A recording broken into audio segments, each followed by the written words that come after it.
Hello everyone and welcome back to our channel. In today's tutorial, I'm going to show you how to find your Etsy shop link in 2026.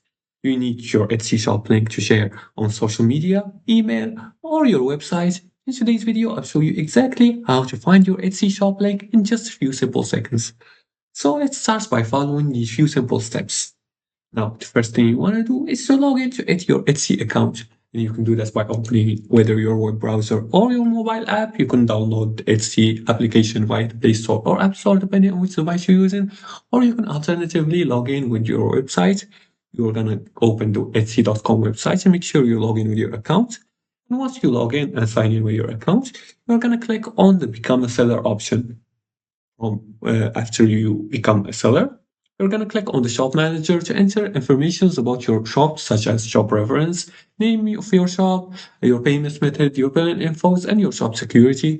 Once you finish entering all these informations, you're going to go back and click on the shop manager.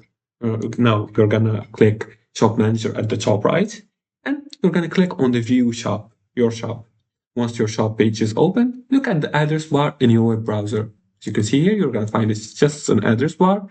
Once you click on the shop manager, you're going to click here and copy this here. It will say etsy.com/shop/ your shop's name. That's your official Etsy shop link. Now on the Etsy mobile app, you're going to open your shop page, then tap the share icon and copy the link.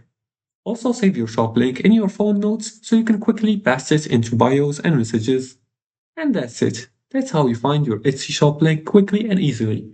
And if you like this video and found this helpful, please like and subscribe and leave a comment below the video if you have further more questions about this topic. Thanks for watching and see you again in the next tutorial.